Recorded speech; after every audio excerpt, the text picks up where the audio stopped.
Olá, um bom dia a você que acompanha a programação da TVA. Nós falamos ao vivo em mais uma edição do programa Conecta, trazendo as principais informações da Assembleia Legislativa de Santa Catarina e sobre os principais assuntos que dominam a pauta dos deputados estaduais e que estão relacionados diretamente aí à vida de todos os catarinenses. Eu sou Giciele Dalpiazza, aqui comigo está minha colega Suelen Costa. Suelen, bem-vinda. Bom dia, Giciele. Bom dia a todos que nos acompanham pelo sinal aberto da TVA na Grande Florianópolis e também na cidade de Blumenau, e também para todo mundo que está nos acompanhando lá no nosso canal no YouTube e nas nossas redes sociais. Estamos ao vivo aqui do plenário, como disse a Giciele, e daqui a pouco começa a sessão ordinária desta quinta-feira. E nós lembramos que o Conecta também é transmitido nas rádios UDESC, nas cidades de Joinville, Florianópolis e Lages. Sejam todos bem-vindos a mais essa edição. E nós começamos falando de projetos aprovados em plenário, ou seja, projetos que estão prontos, então, para a sanção do governador e ser sancionados pelo governador, passam a valer em Santa Catarina. Um dos projetos é na área da saúde e visa dar um auxílio financeiro, evitar um prejuízo dos hospitais que já estavam colapsados desde o período da pandemia, Suelen, prorrogando o prazo da dispensa da exigência das certidões negativas de débitos para que esses hospitais possam celebrar convênios com o governo do estado. Uma medida muito importante, inclusive lá para o cidadão da ponta que precisa de atendimento nos hospitais de Santa Catarina. Exatamente, Giciele? É que na Secretaria de Estado da Saúde, no Ministério da Saúde e na saúde municipal, digamos assim, na saúde pública em geral, existem muitas modalidades de contratualizações de convênios e contratos. Convênio com o Ministério da Saúde é um tipo que recebe algum recurso da dengue, por exemplo, da campanha da dengue. Com o Estado já é outro tipo de contratualização. Entre os municípios, consórcios municipais, outro tipo. O que acontece? Para o Hospital Filantrópico, que atende quase 70% da população catarinense, ele perde muito tempo para fazer todas essas documentações. E quando ele ganha esse amparo de não ter que estar toda hora fazendo uma nova certidão negativa de débito, ele ganha tempo, celeridade para ter o recurso para poder atender a população. Isso já aconteceu, já foi uma medida, uma iniciativa que teve aí o trabalho de muitos parlamentares, entre eles o deputado José Milton Schaefer, Comissão de Saúde da Assembleia Legislativa, deputado Neudir Sareta, deputado Vicente Caro Preso. Enfim, a Assembleia já se mobilizou nesse sentido e agora o governo do estado mandou uma renovação, ou seja, vai continuar não sendo necessária essa renovação para os hospitais filantrópicos até dezembro de 2026, ou seja, 2025, 2026, os hospitais vão continuar fazendo suas renovações, fazendo seus contratos, suas contratualizações, convênios entre municípios, consórcios, ministérios, sem ter esse entrave que acaba perdendo tempo e, com isso, eles acabam, às vezes, perdendo até recursos financeiros. Suelen, vale reforçar que essa medida ela vem sendo tomada desde o período da pandemia. Pós-pandemia, tendo em vista de toda a estrutura que esses hospitais tiveram que desempenhar, oferecer, para atender a quantidade de pacientes.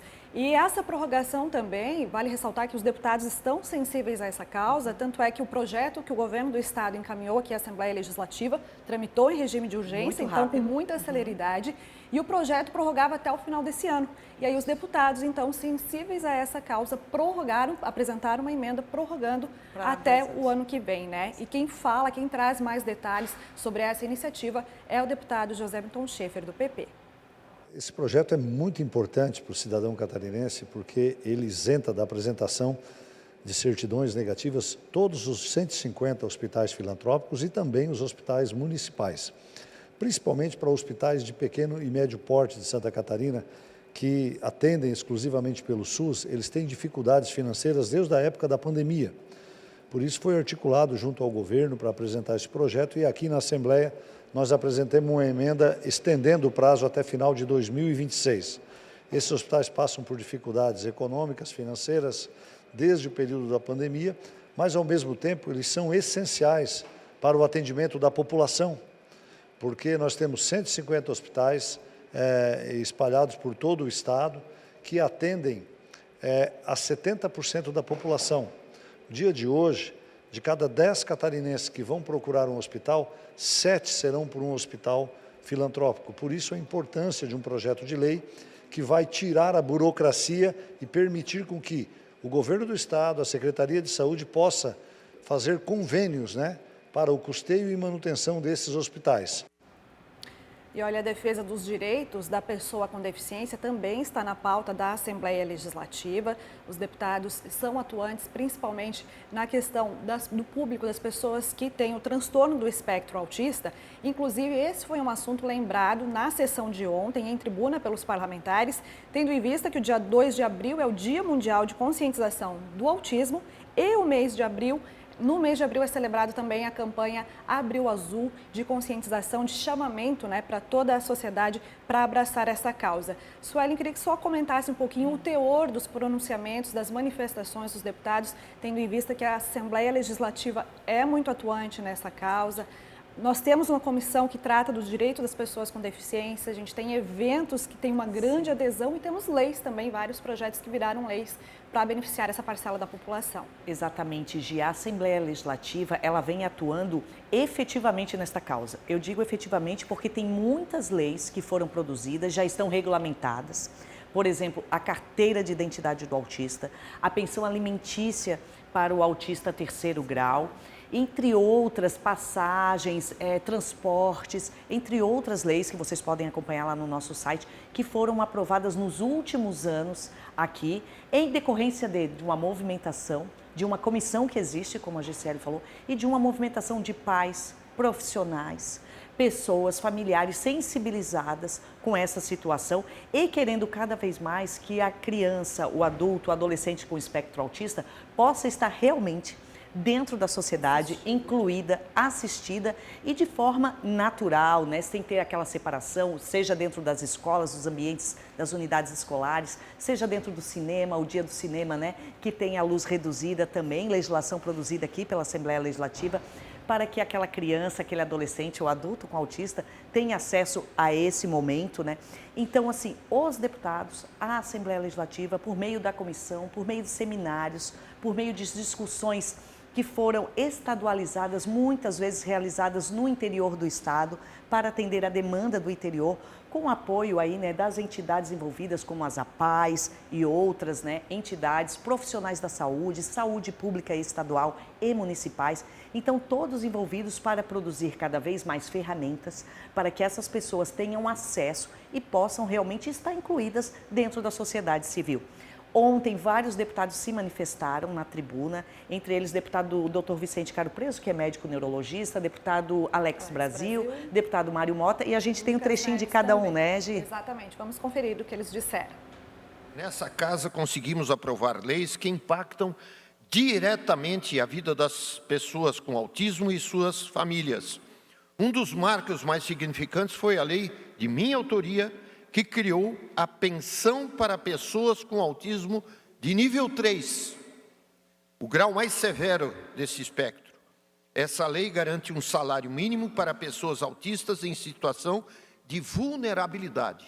Sabemos que a luta dessas famílias não é fácil. O autismo exige um tratamento multidisciplinar, que envolve terapia ocupacional, fono, psicologia e outras abordagens, muitas vezes de alto custo. E é por isso que precisamos de um Estado presente, mas também de um terceiro setor atuante, que possa dar suporte à estrutura para essas famílias.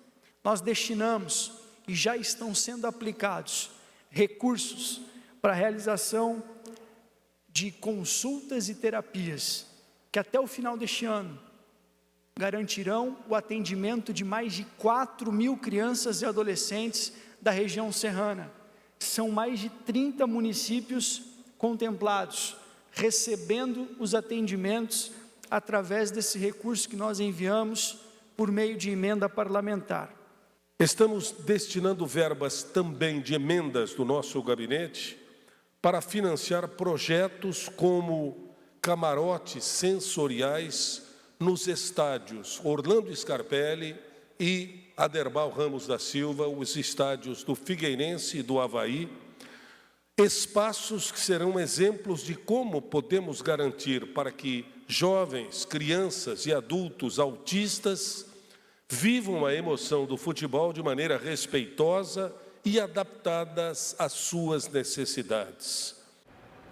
E ainda falando sobre a sessão ordinária realizada na tarde desta quarta-feira, os deputados também aprovaram outros projetos de lei, um deles com foco, eu diria, no direito do consumidor e também na saúde da população catarinense. Suelen, esse projeto é um projeto apresentado pelo deputado Padre Pedro Baldiceira, do PT, e prevê que as concessionárias de água, que oferecem, prestam serviço de água, incluam uma informação nas faturas relacionadas a isso, a questão do direito do consumidor e da saúde, das pessoas. Exatamente, Gi. Parece algo simples até, mas a gente não tem acesso hoje à informação do nível da qualidade da nossa água. Na verdade, o projeto do Padre Pedro pede que todas essas fornecedoras de água, seja a Casan, que é uma das mais conhecidas aqui no estado por ser pública, mas tem também as privadas, como Samai, entre outras, passem a colocar ali na fatura da água informações sobre a qualidade da água. A gente sabe que tem várias questões químicas relacionadas, como a questão do cloro, a questão do pH, a questão da alcalinidade desta água que a gente toma, sobre a sua potabilidade. A água é realmente potável, a gente está realmente consumindo uma água boa, Então, ele prevê que o consumidor tenha acesso ao mínimo de informação diante da sua fatura de água, o que facilita, esse reconhecimento e a julgar pelo cidadão se ele quer ou não beber aquela água que está naquele nível, E também é uma responsabilidade para essas empresas, estatais ou não, de que elas tenham um compromisso de transparência da informação. Isso é um direito do consumidor, como você disse, e é uma questão de saúde pública, uma vez que a água é um benefício claro de consumo de todos, e que todos têm direito a ter acesso. E até para, a partir disso, também tomar medidas, que aumentem, mais cuidados, que melhorem exatamente a qualidade, a pureza da nossa água. E outro projeto aprovado em plenário, Suelen, ele trata da preservação do meio ambiente, prevendo sanção para quem for flagrado jogando lixo nas ruas, nas praças, em locais públicos aqui em Santa Catarina, É exatamente, Gi, é um projeto do deputado Márcio Machado. Ele foi discutido nas comissões, tramitou e já foi aprovado em plenário. E ele prevê o quê? Que aquela pessoa que joga o lixo no chão, literalmente joga, a garrafinha, o papel de bala, a latinha, no parque, na rua, na ponte, e que ela for flagrada, porque hoje a gente tem cada vez mais câmeras de monitoramento eletrônico, geralmente da Polícia Militar, da parte da Segurança Pública do Estado. Se ela for flagrada, ela será multada, ou seja, efetivamente ela pagará uma multa por jogar lixo no chão.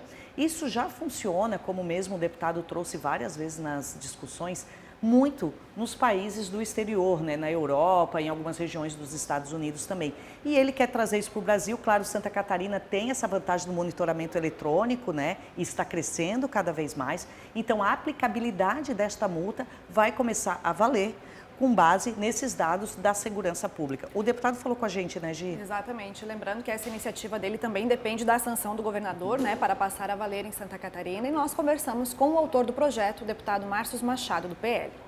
Com a sanção, nós vamos ter uma multa administrativa para quem jogar lixo no chão.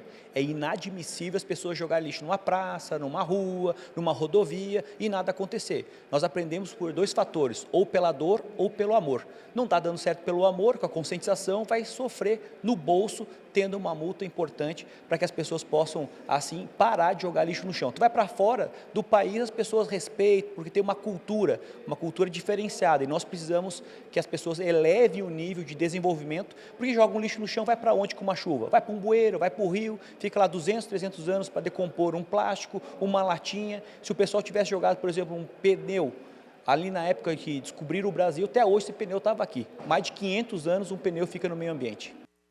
E nós lembramos que as informações sobre esse projeto aprovado, entre outros aprovados na sessão de ontem, vocês podem acessar na nossa agência de notícias, agencial.alesc.sc.gov.br. E agora chegou o momento de nós sabermos o que está bombando nas nossas redes sociais, da Assembleia, dos deputados, conosco a nossa colega Giovana Alencar. Bem-vinda, Gil. Olá, Gil. Olá, Su. Olá para você que está acompanhando o Conecta. No nosso quadro Deputado nas Redes de hoje, nós vamos falar sobre representação regional. O deputado Nilson Berlanda, do PL, ele fez um post no Instagram falando sobre uma série de audiências que foram realizadas pelo município de São Cristóvão do Sul, com o governo do estado, com alguns órgãos do governo do estado, tendo foco em mais investimentos e melhorias para o município. Uma dessas audiências ocorreu com a Secretaria de Indústria, Comércio e Serviços e a outra foi uma reunião na Secretaria de Estado de Proteção e Defesa Civil. Vale lembrar que essa representação regional perante os órgãos do Estado é talvez um dos principais trabalhos dos deputados estaduais que atuam junto aos municípios, né, intermediando essas demandas. Se você quiser saber mais sobre o trabalho do deputado Nilson Berlanda, basta segui-lo no Instagram, no @deputadoberlanda. Já nos destaques das redes sociais da Alesc de hoje, nós também vamos falar sobre representação regional. Para você que está em casa ver como esse é um tema amplamente debatido aqui na Assembleia Legislativa, um tema bastante importante. E nós trouxemos nesse post a primeira reunião da bancada da Grande Florianópolis. A bancada é coordenada pelo deputado Camilo Martins, do Podemos, e composta por mais outros 4 parlamentares. Nessa primeira reunião, realizada com o presidente da Alesc, o deputado Júlio Garcia, do PSD, a bancada estabeleceu quais que são as prioridades para o ano de 2025. São foco do colegiado a melhoria na mobilidade, com foco no transporte público, a atenção à saúde pública e à defesa civil. Você pode acompanhar esse vídeo na íntegra lá no nosso Instagram, no @AssembleiaSC. Esses foram os destaques das redes sociais da Alesc de hoje. É com vocês. Perfeito, obrigada, Gil. Lembrando então, acessem as nossas redes no @AssembleiaSC. E agora nós vamos de novidade na composição aqui das cadeiras da Assembleia Legislativa. Isso porque, Suelen, o deputado Oscar Gutz se licenciou, né? O deputado do PL se licenciou por 30 dias e no lugar dele um novo deputado assume, né, nesse período de um mês. Exatamente, Gisele. Quem assume é o deputado Jefferson Cardoso. Ele é da região de Jaraguá do Sul, atua na questão da segurança pública, já atuou como policial penal e também tem experiência como vereador. Ele falou um pouquinho para a gente ontem sobre a sua atuação, o que ele pretende aqui na Assembleia Legislativa. A gente sempre trabalhou, desde a época da vereança, com aquelas pessoas que eram menos favorecidas, né? E a gente vê hoje, né, a categoria da Polícia Penal necessitando bastante desse apoio e de uma liderança nata, né? E a gente está aqui realmente para fazer esse trabalho, levar as demandas ao governador, que é sensível sim à causa, né? Para realmente nós termos avanços significativos, mais do que já tivemos nessa legislatura do governador Jorginho Melo, né? Em especial também queremos trabalhar muito em prol de toda a região da Anvale. Lá nós temos bastante trabalhos correndo, obras do governo do estado de Santa Catarina, e nós vamos trabalhar com a parte de celeridade, né? Nós queremos levar essas pautas ao governo, porque é algo que a gente esperava há tanto tempo, como a questão da reforma e duplicação está ocorrendo da S68, né? E tantas outras que estão indo para a região, e a gente quer dar celeridade para tentar acabar ainda nesse mandato, para a gente ter realmente algo mais propositivo para o povo. A gente sabe que o governador também tem pressa, e a gente quer ser esse braço, esse apoio do governo do estado para a realização daquilo que a região tanto precisa. E os deputados já estão prontos para mais uma sessão ordinária aqui na Assembleia Legislativa, que tem transmissão ao vivo pela TVA. Suelen, obrigada pela companhia. Até mais, Gia, até mais para quem nos acompanha. Até a próxima.